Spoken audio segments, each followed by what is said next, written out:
Shalom. Pada video kali ini saya akan meringkas beberapa materi sekaligus. Tujuan dari video ini yaitu adalah sebagai persyaratan untuk mengikuti ujian akhir semester pada mata kuliah Manajemen Keuangan. Adapun materi-materi yang akan saya bahas pada video kali ini yaitu obligasi, risiko dan tingkat pengembalian, biaya modal perusahaan, saham dan penilaiannya, dan penganggaran modal. Tetapi sebelum kita masuk pada materi dan pembahasannya, pertama-tama saya ingin memperkenalkan nama saya. Nama Jeskiel Besina, NIM 18190113, kelas A, semester 3, Prodi Akuntansi, Universitas Kristen Artawacana. Sekian perkenalan dari saya dan kita akan masuk pada pembahasan dan materi. Ya, baik, kita akan membahas mengenai biaya modal. Biaya modal itu terdiri atas aktiva dan pasiva. Aset merupakan biaya modal atau cost of capital. Adalah biaya real yang harus dikeluarkan oleh perusahaan untuk pengadaan aset dan operasional suatu perusahaan. Modal dapat dilihat di neraca, sisi kanan, terdiri atas hutang, saham biasa, saham preferen, dan laba ditahan.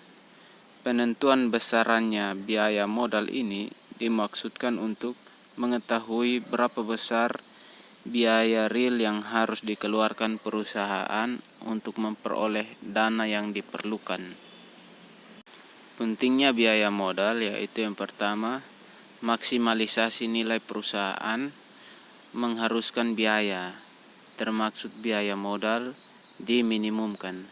Yang kedua, keputusan penganggaran modal atau capital budgeting memerlukan estimasi biaya modal.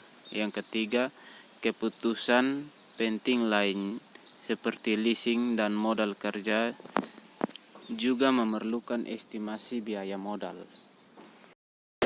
Contoh, Tuan A akan meminjam uang sebesar 1 juta dengan bunga 2% per bulan untuk waktu 6 bulan. Biaya administrasi dan biaya lainnya 50.000. Jadi, biaya memperoleh modal pinjaman adalah bunga ditambah biaya adminnya. Seperti kita lihat di bawah ini, yaitu dalam kurung 2% yaitu adalah bunga dikali 6 yaitu lamanya pinjaman, dan dikali 1 juta yaitu nominal pinjaman. Dalam kurung lagi ditambah 50.000 yaitu biaya administrasi dan lainnya, sama dengan 170.000. Dan untuk menghitung biaya modal per bulan yaitu dalam kurung 170.000 dibagi 1 juta tutup kurung dibagi 6 sama dengan 0,0283 atau 2,83%. Lebih besar dari bunga menurut kontrak yang hanya 2%. Fungsi biaya modal terkait dengan pajak yang dikenakan pada perusahaan. Biaya modal dikenakan pada modal pinjaman berbeda dengan biaya modal dari modal sendiri. Konsep perhitungan biaya modal didasarkan pada perhitungan A. Sebelum pajak atau before tax basis. Perlu disesuaikan dulu dengan pajak sebelum dilakukan perhitungan biaya modal rata-ratanya seperti obligasi. B. Setelah pajak atau after tax basis. Yang kedua, sebagai discount rate untuk menentukan diterima atau ditolaknya suatu usulan investasi, yaitu dengan membandingkan tingkat keuntungan atau rate of return dari usulan investasi tersebut dengan biaya modalnya. Biaya modal di sini adalah biaya modal yang menyeluruh atau overall cost of capital. Misalnya, jika kita menggunakan metode net present value atau profitability index untuk menentukan diterima atau ditolaknya suatu usulan investasi, maka biaya modal berfungsi sebagai discount rate yang digunakan untuk menghitung nilai sekarang dari proses dan pengeluaran investasi. Biaya hutang atau cost of debt. Biaya hutang atau KD atau yield to maturity yaitu biaya komponen hutang yang digunakan untuk kalkulasi biaya modal rata-rata tertimbang. Dalam perhitungan WACC, kita memakai biaya hutang setelah pajak atau sama dengan KD dalam kurung 1 kurang T, di mana T adalah tarif pajak perusahaan. Contohnya, KD sama dengan 10%, pajak sama dengan 15%. Berapa biaya hutang setelah pajak? Kita bisa menyelesaikan permasalahan tersebut dengan cara setelah kita mengetahui KD-nya sebesar 10%, maka mengikuti rumus di atas, 1 dikurangi pajaknya sebesar 15%, dalam kurung sama dengan kita akan mendapat hasil 8,5%, sehingga 8,5% ini merupakan tarif pajak perusahaan berdasarkan contoh kasus di atas. Kita akan masuk pada pembahasan contoh berikutnya, yaitu suatu perusahaan membeli bahan baku secara kredit. Bunga dari kredit tersebut sebesar 10%. Tingkat pajak penghasilan atau tax rate 40%. Maka biaya hutang setelah pajak sebesar, langsung saja seperti kita lihat rumusnya, yaitu KT sama dengan KB dalam kurung 1 kurang T, di mana KT-nya sama dengan 0,10 dalam kurung 1 kurang 0,40 tutup kurung sama dengan 0,06 atau sebesar 6%. Maka biaya hutang setelah pajak sebesar 6%. Biaya saham preferen atau KPS. Biaya saham preferen yaitu tingkat keuntungan yang dinikmati pembeli saham preferen atau KPS. Rumusnya KP sama dengan DP berbanding PN, di mana DP yaitu dividen saham preferen tahunan, PN adalah harga saham preferen bersih yang diterima perusahaan penerbit setelah dikurangi biaya peluncuran saham atau fluctuation cost. Seperti kasus PT Aksara menjual saham preferen yang memberikan dividen Rp 10 per tahun. Harga saham 100 dengan flotation cost 2,5 per lembar saham. Maka KP sama dengan DP berbanding PN sama dengan 10 berbanding 97,5. 97,5 ini kita dapatkan dari harga saham sebesar 100 dikurangi dengan flotation cost yang 2,5% per lembar saham, sehingga mendapatkan 97,5. Maka hasilnya adalah sebesar 10,26%. Berikutnya kita akan membahas mengenai saham. Yang pertama, kita harus mengerti dulu apa yang dimaksud dengan saham. Saham merupakan surat berharga yang diterbitkan emiten yang menyatakan bahwa pemilik saham mempunyai hak kepemilikan atas aset-aset perusahaan. Yang berikut imbalan yang bisa diterima investor saham, yaitu yang pertama hak kepemilikan, yang kedua dividen, yang ketiga capital gain. Hak istimewa yang dimiliki investor saham, yang pertama hak kepemilikan atau control the firm, tercermin dalam voting right yang dimiliki investor. Makin besar kepemilikan, makin besar hak pemegang saham untuk mengontrol perusahaan. Yang kedua, preemptive right. hak investor saham untuk didahulukan dalam pembelian saham baru yang diterbitkan oleh perusahaan.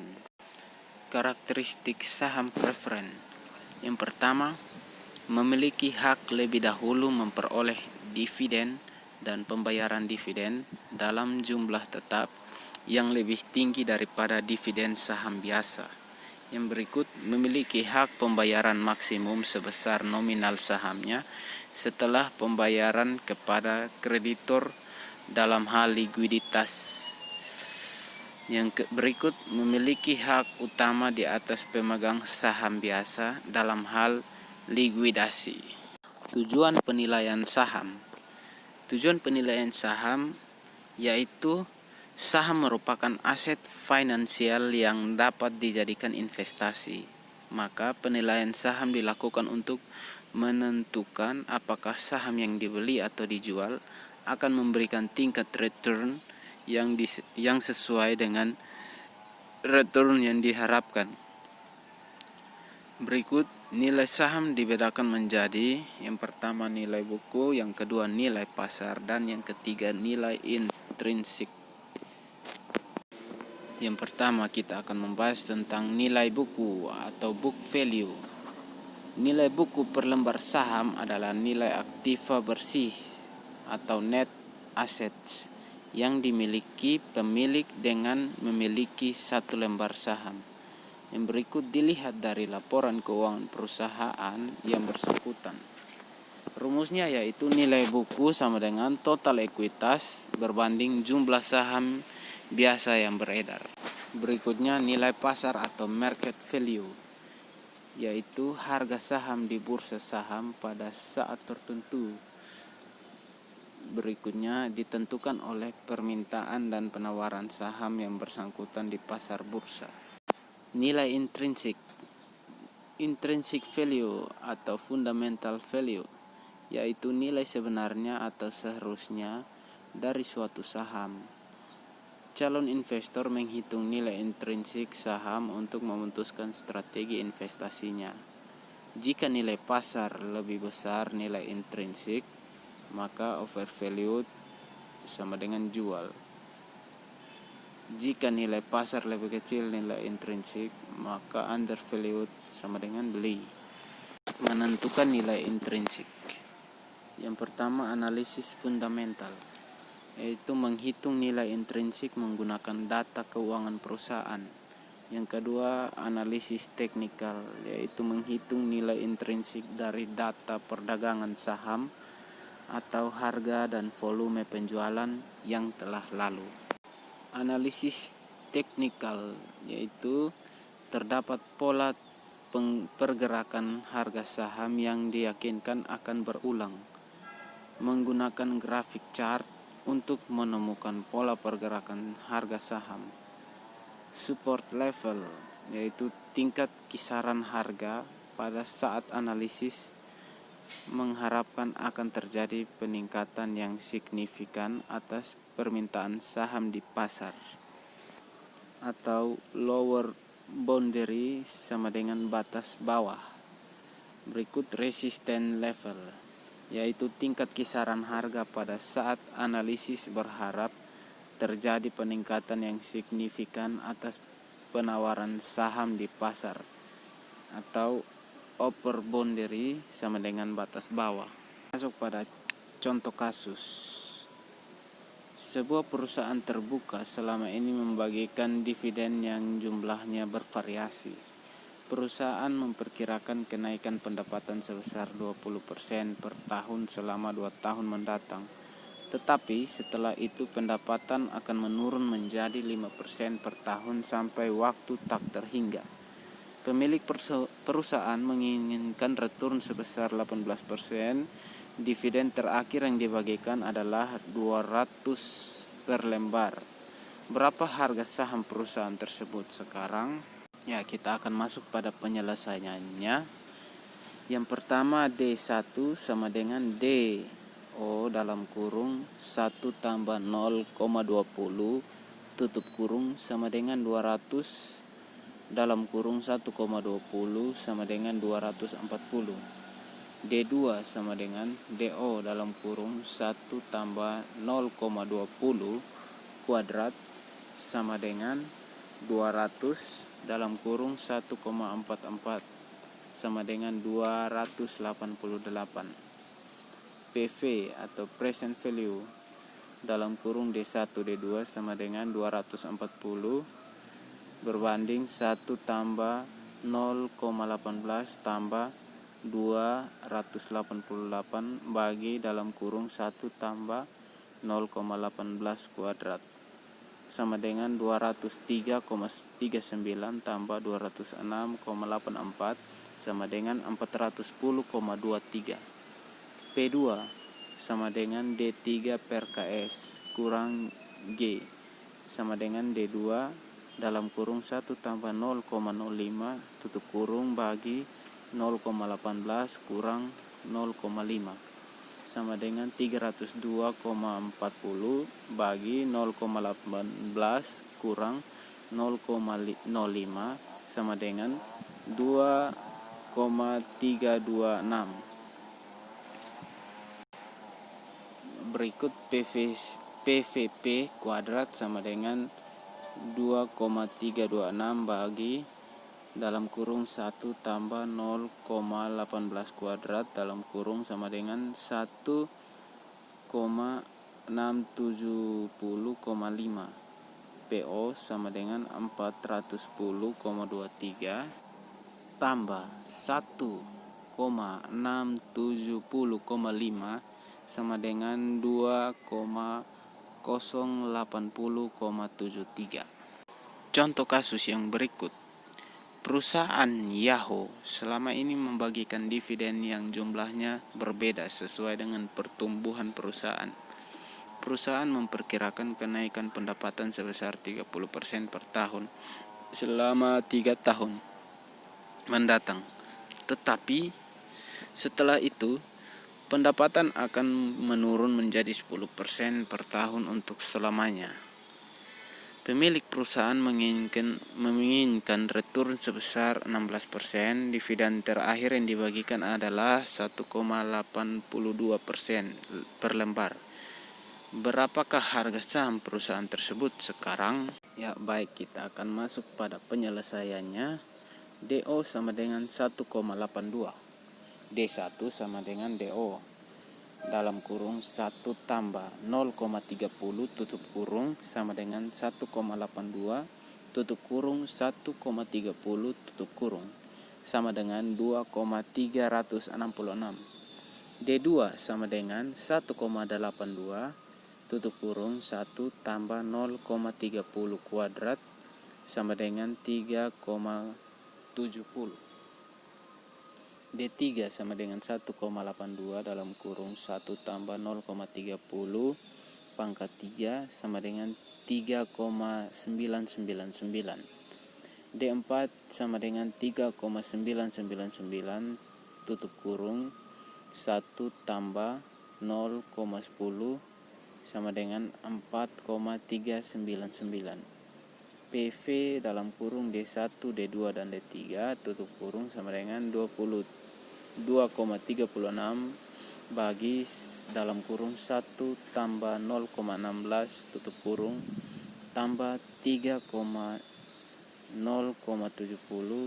bagi dalam kurung 1 tambah 0,16 kuadrat tambah 3,999 bagi dalam kurung 1 tambah 0,16 pangkat 3 sama dengan 6,89. P3 sama dengan D4 bagi KS kurang G sama dengan 4,399 bagi 0,16 kurang 0,10 sama dengan 73,32. PVP pangkat 3 sama dengan 73,32 bagi dalam kurung 1 tambah 0,16 pangkat 3 sama dengan 46,97. Jadi harga sahamnya sama dengan PO sama dengan PV dalam kurung D1, D2, D3 tutup kurung tambah PVP pangkat 3 sama dengan 6,89 tambah 46,97 sama dengan 53,86. Berikut kita akan membahas mengenai risk and return atau risiko dan tingkat pengembalian. Tetapi yang pertama-tama kita harus mengetahui lebih dahulu apa yang dimaksud dengan risk, apa yang dimaksud dengan return. Return adalah tingkat pengembalian atau imbalan yang diharapkan diperoleh di masa mendatang. Return sama juga dengan tingkat keuntungan yang diharapkan. Sedangkan risk atau risiko adalah kemungkinan terjadinya hasil yang tidak diinginkan atau berlawanan dari yang diinginkan. Risiko adalah kemungkinan terjadinya penyimpangan dari rata-rata tingkat pengembalian yang diharapkan, yang dapat diukur dari standar deviasi dengan menggunakan statistika. Risiko aset. Yang pertama, on a stand-alone basis, yaitu risiko yang harus ditanggung jika berinvestasi hanya pada satu aset saja. Lalu arus kas aset dihitung secara terpisah. Sedangkan in a portfolio context, yaitu risiko yang harus ditanggung dalam berinvestasi pada sejumlah aset lebih dari satu aset. Lalu arus kas dari sejumlah aset digabungkan. Risk portfolio dibedakan dalam risiko sistematis atau risiko pasar, marketing risk, yaitu terkait dengan perubahan yang terjadi di pasar dan mempengaruhi return seluruh saham yang ada di pasar. Risiko tidak sistematis atau risiko spesifik atau diversifiable risk, yaitu terkait dengan perubahan kondisi mikro perusahaan dan biasa diminimalkan dengan melakukan diversifikasi. Marketing risk disebabkan oleh faktor-faktor yang mempengaruhi hampir semua perusahaan seperti inflasi, naiknya harga BBM, perang, resesi, konflik politik, dan lain-lain. Return aset tunggal dan risiko tunggal. Return investasi terdiri dari dua komponen utama, yaitu yang pertama yield, komponen return yang mencerminkan aliran kas atau pendapatan yang diperoleh secara periodik dari suatu investasi. Yang kedua, capital gain loss, yaitu komponen return yang merupakan kenaikan atau penurunan harga suatu surat berharga, bisa saham maupun surat hutang jangka panjang, yang bisa memberikan keuntungan atau kerugian bagi investor. Return aset tunggal dapat dihitung sebagai berikut. Return sama dengan capital gain loss tambah yield. Return capital gain loss merupakan selisih dari harga investasi sekarang relatif dengan harga periode yang lalu. Capital gain atau loss sama dengan PT kurang PT kurang 1 berbanding PT kurang 1. Keterangannya, PT sama dengan harga investasi sekarang, PT kurang 1 merupakan harga investasi periode lalu. Cara mengukur risiko. Terdapat 3 cara pengukuran risiko tunggal atau on a stand-alone risk, yaitu return yang diharapkan atau expert return, yang kedua deviasi standar return, dan yang ketiga koefisien variasi. Seperti kita lihat pada kasus berikut ini, data probabilitas dan tingkat pengembalian dalam berbagai kondisi ekonomi atas saham X.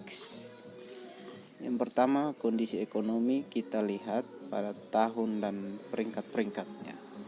kondisi ekonominya baik, probabilitasnya 30% dan return 20%. Yang berikut normal, probabilitas 40%, return 18%. Dan yang berikut buruk, probabilitas 30%, return 15%. Berapakah besar risiko saham X? Ya, kita langsung masuk kepada penyelesaiannya. Expert return atau IR adalah E dalam kurung RX tutup kurung sama dengan 30% dalam kurung 20% tutup kurung tambah 40% buka kurung 18% tutup kurung ditambah 30% buka kurung 15% tutup kurung sama dengan ketika kita menjumlahkan semua hasilnya maka akan mendapatkan 17,7%. Itu untuk IR. Sedangkan varians dan standar deviasi I kuadrat sama dengan 30% dalam kurung 20% kurang 17,7% tutup kurung pangkat 2 tambah 40% dalam kurung 18% kurang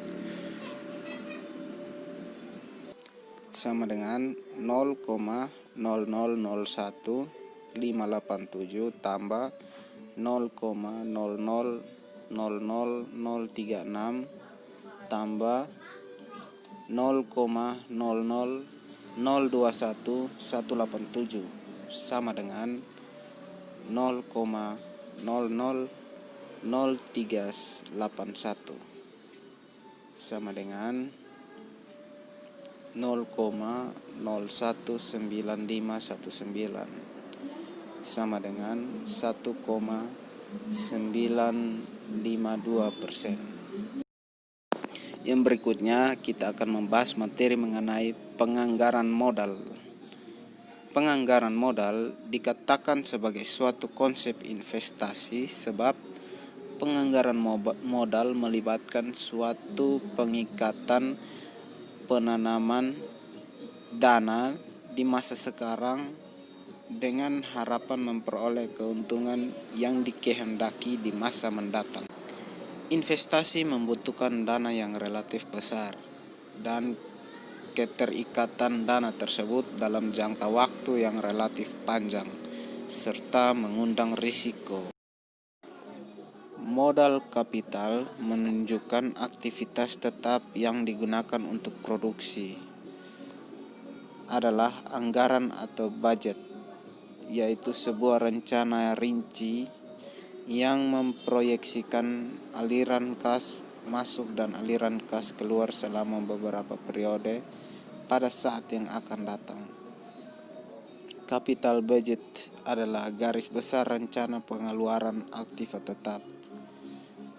Penganggaran modal capital budgeting adalah proses menyeluruh menganalisa proyek-proyek dan menentukan mana saja yang dimasukkan ke dalam anggaran modal. Pentingnya penganggaran modal yaitu jangka waktu tertanamnya aset yang lama membuat perusahaan perlu memikirkan sumber dana lain bagi kebutuhan yang lain. Investasi dalam aktiva tetap menyangkut dua hal, yaitu bila investasi yang terlampau besar, akibatnya adalah banyak peralatan yang tidak beroperasi. Bila investasi yang terlampau kecil sehingga kekurangan peralatan, akibatnya adalah perusahaan bekerja dengan harga pokok yang terlalu tinggi sehingga mengurangi daya saing. Yang ketiga, pengeluaran dana untuk keperluan tersebut biasanya meliputi jumlah yang besar yang tidak bisa diperoleh dalam jangka waktu yang pendek atau sekaligus, sehingga perlu adanya ketelitian dalam melakukan perhitungan. Keempat, kesalahan dalam melakukan perhitungan berarti berakibat panjang sehingga kerugian pasti terjadi.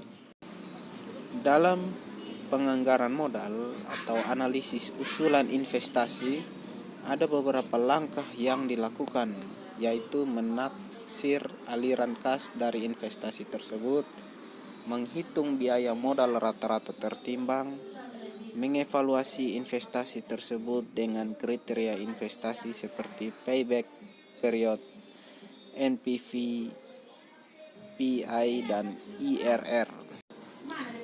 Mengambil keputusan apakah investasi diterima atau tidak. Aspek penting dalam penganggaran modal. Yang pertama, kita harus memperhatikan cash flow. Lalu think incrementally, opportunity cost, sunk cost, konsekuensi proyek. Aliran kas dalam investasi yaitu initial cash flows atau capital outlays, berikutnya operational cash flow, yang berikut terminal cash flow. Metode keputusan penganggaran modal yaitu kita melihat skemanya, mereka saling berputar-putar membentuk suatu lingkaran dan tidak bisa dipisahkan. Yang pertama ada payback period, dia berhubungan dengan NPV, lalu berhubungan dengan IRR, dan berhubungan juga dengan profitability ratio, dan juga berhubungan dengan MIRR. Lalu MIRR juga kembali berhubungan dengan payback period. Artinya mereka saling berhubungan antara satu dan yang lain dan tidak bisa dipisahkan. Payback period atau periode pengembalian, yaitu payback period adalah waktu yang dibutuhkan agar investasi yang direncanakan dapat dikembalikan, atau waktu yang dibutuhkan untuk mencapai titik impas. Jika waktu yang dibutuhkan makin pendek, proposal investasi dianggap makin baik. Kendati pun demikian, kita harus berhati-hati menafsirkan kriteria payback period ini, sebab ada investasi yang baru menguntungkan dalam jangka panjang atau lebih dari 5 tahun, merupakan periode yang diperlukan untuk menutup kembali cash flow dengan cash inflow. Waktu yang diperlukan agar dana yang ditanam pada suatu investasi dapat diperoleh kembali keseluruhannya. Semakin pendek jangka waktu kembalinya dana yang diinvestasikan, semakin baik suatu investasi. Metode payback period atau PP merupakan suatu periode yang diperlukan untuk menutup kembali pengeluaran suatu investasi dengan menggunakan aliran kas masuk neto projects yang diperoleh. Rumusnya yaitu PP sama dengan capital outlays dibagi project dikali 1 tahun. Rumus menghitung payback period jika cash inflows per tahun tidak sama, yaitu payback period sama dengan N tambah A kurang B kali 1 tahun dibagi C kurang B, di mana N sama dengan tahun terakhir jumlah cash inflow masih belum bisa menutup investasi mula-mula. A sama dengan jumlah investasi mula-mula. B sama dengan jumlah kumulatif arus kas pada tahun KN. C jumlah kumulatif arus kas pada tahun KN tambah 1. Kita masuk pada contoh soal. Diketahui PT Semakin Jaya melakukan investasi sebesar 45 juta rupiah. Jumlah cash inflow per tahun adalah 22.500.000 rupiah. Maka payback periodnya adalah payback period sama dengan 45 juta dibagi 22.500 kali 1 tahun, maka sama dengan 2 tahun. Artinya dana yang tertanam untuk investasi sebesar 45 juta akan diperoleh kembali dalam jangka waktu 2 tahun.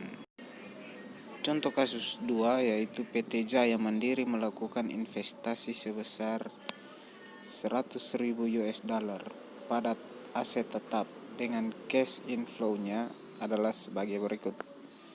Tahun pertama, cash inflow-nya sebesar 50.000 dolar. Tahun kedua, 40.000 dolar. Tahun ketiga, 30.000 dolar. Tahun keempat, 20.000 dolar. Maka, hitunglah payback periodnya.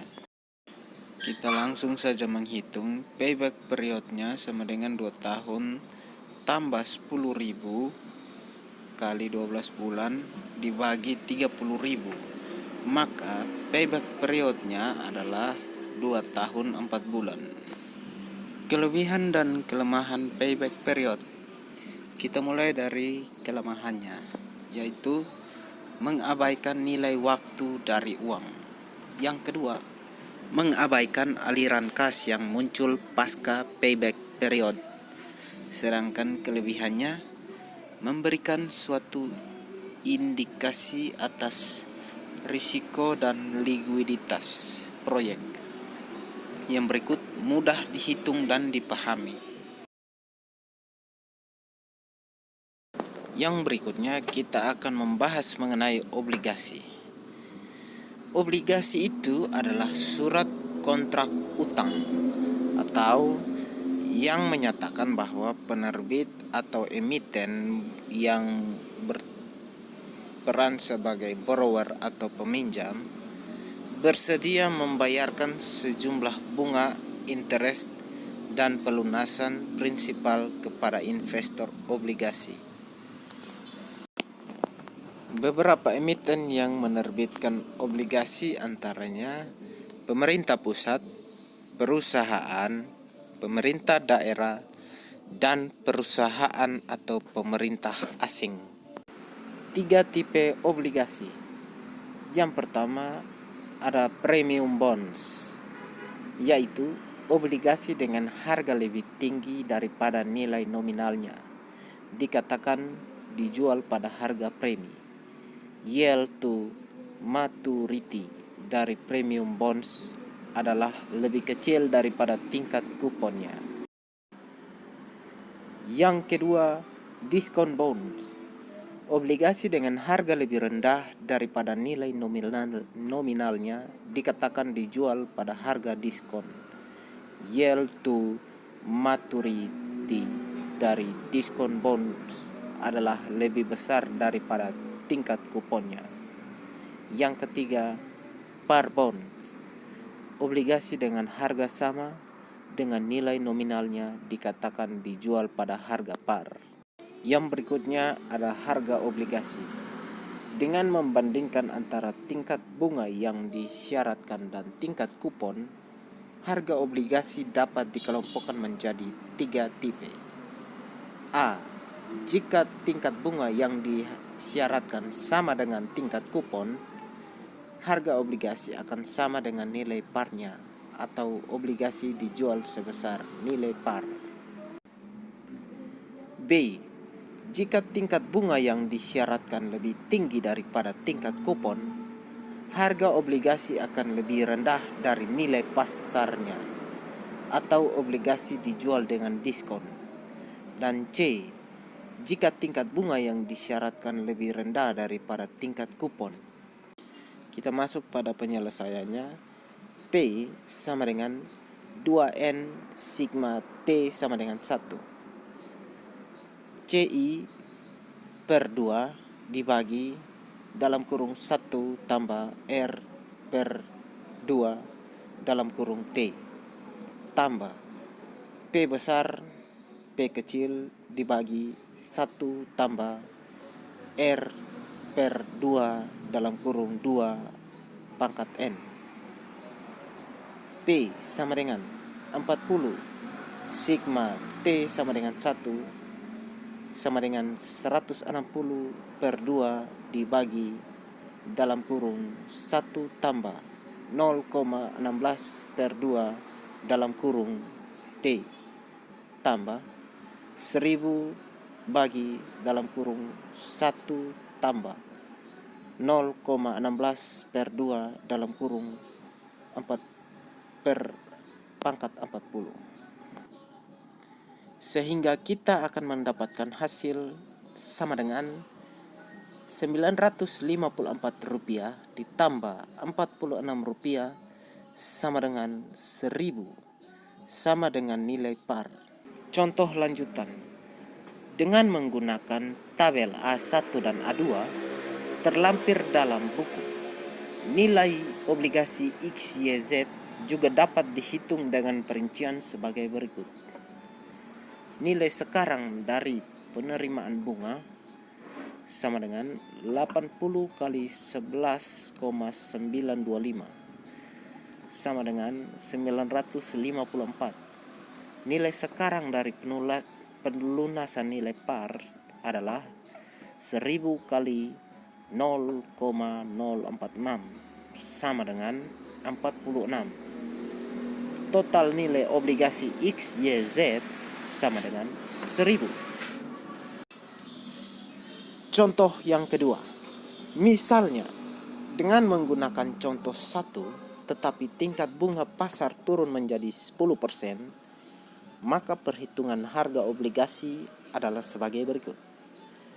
Nilai sekarang dari penerimaan bunga sama dengan 80 kali 17,159 sama dengan 1372,72. Nilai sekarang dari pelunasan nilai par adalah 1000 kali 0,1420 sama dengan 142,00 dibagi total nilai obligasi XYZ di atas nilai par, maka sama dengan 1,514